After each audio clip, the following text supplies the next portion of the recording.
Bismillahirrahmanirrahim. My name is Yasin Ali and my partner's name is Ali Haider, and we have teamed up together for the final project of the course Object Oriented Programming.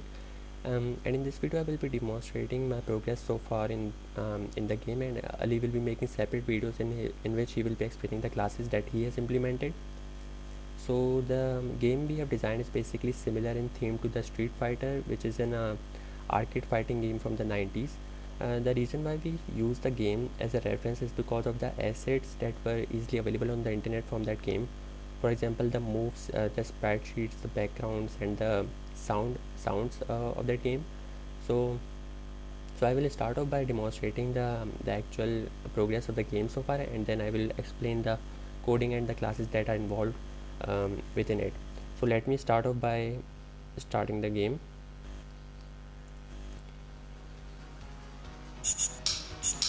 So this is basically the main menu of the game, and we have added total of 4 functionalities within the game.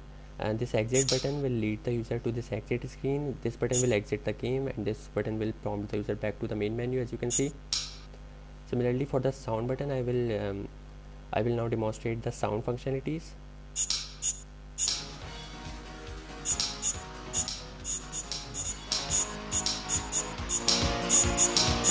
So as you can see, all of the functionalities within the sound menu is working fine.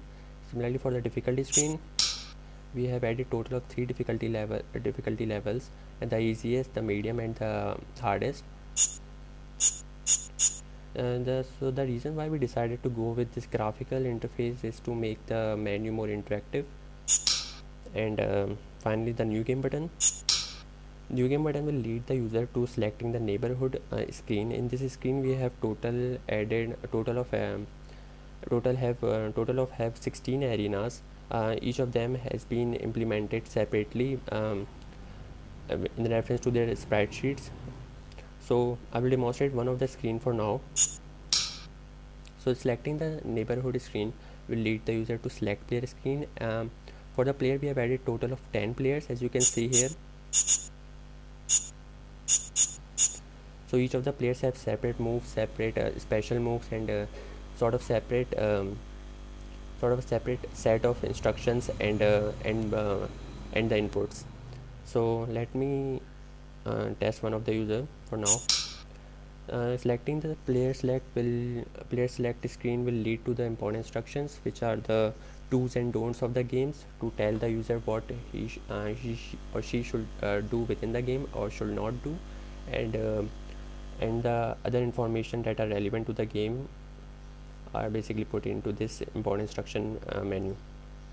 Selecting the next will lead to the player moves screens. Currently, the reason why it is empty is because we are currently working on the moves of the player, and will add the buttons and the moves once we are done with the moves of the player. So the now the play button will lead to the actual game itself.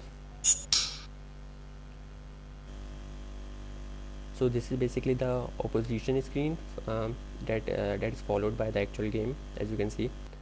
So as you can see here, the background is being animated, which is done using the spreadsheet. As you can see, it is being animated, and also there's a timer of 90 seconds, which will basically decide the round of the game. These are the health bar and the life bar of the player. These are the rectangles of the opposite players, and this home button will basically lead to ask the user to prompt back to the main menu or not.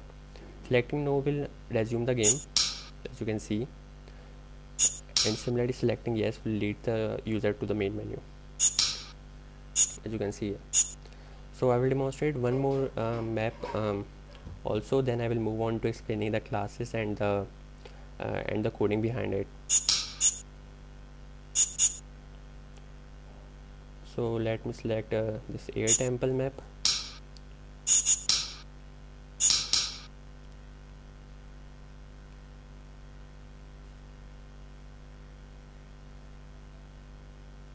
As you can see, this is another one of the map. The maps pretty much are all based on the GIFs that we found relevant to this game, and then we extracted the spreadsheet from those GIFs. So I will demonstrate that later, but for now let me just jump into the code.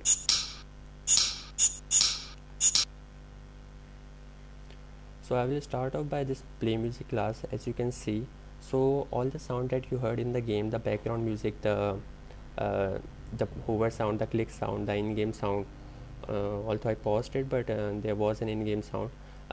All of these aspects are taken care within this class play music. As you can see, these are the pointers for all the sounds that we are using. Then these are all the helper function to manipulate the sound in the ways that user would like. Here within the CPP file, as you can see, initially I am loading all the sound. Then this is the destructor that is freeing up the memory once the game is being exited. Similarly, we have these functions, for example, reset music, set volume, set volume of the chunk, set volume of the music, which does the obvious thing. Then we've set pause, set resume to play or pause the music. Then this is a background player. These are the hover and the click sounds, and the other helper functions. The functionality is pretty simple. We have used the built-in STL libraries, the STL mixer. So these functions you are seeing here, mix play channel, or the other ones are basically the predefined functions. So I will not be diving into that. Let me just see the time.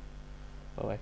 So apart from that, I will explain the player versus screen. So the screen that you saw, which show the player being opposed to each other right before the game started, is basically this class player versus.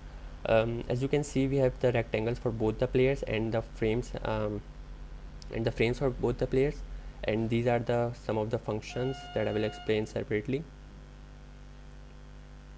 So this function basically loads the screen, loads the assets for the player, and then we have the destructor, and apart from that we have the reset player versus. Okay, so where was I? Yeah.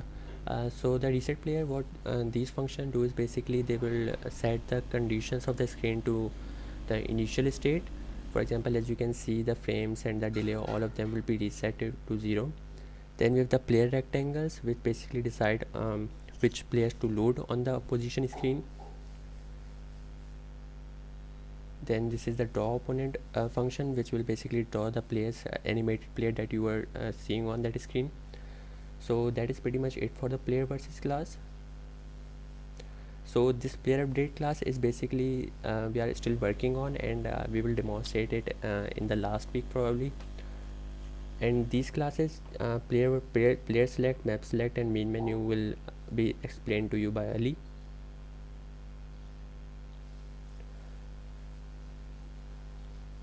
So let me quickly explain the front ground update. So all of the front ground logic that you are seeing, for example, the timer that I show you for the round, and the player bar and the power bar and the life bar and the player rectangles, were basically being drawn and being taken, and their logic was being taken care of within this class front ground update. These are all the rectangles for the assets. These are the helper functions to draw all the assets. Then this is the hover and click sound, and the exit to main menu option that you saw. So this constructor basically loads all the assets. Then we have the similar reset front ground, which basically sets the logic of the front ground to initial conditions, as you saw earlier for the instructions and main menu. This is the rectangle setter for the player be selected. These are the draw functions, and this is the exit main menu function, and this is the click and the hold function. So the click and hold function, the way they work is basically whenever the user will hover over the given coordinates or click over the given coordinates, and then the separate screen will be interchanged, which gives the effect of prompting, and then the logic will also be updated, as you can see here, upon clicking or upon hovering. And I also wanted to show you guys the timer that we have implemented. So the timer we have implemented is basically the manual one, meaning the unit time that is defined in the 1 unit time that is defined in the game is basically referenced by the 4 frames of the STL. We haven't used tick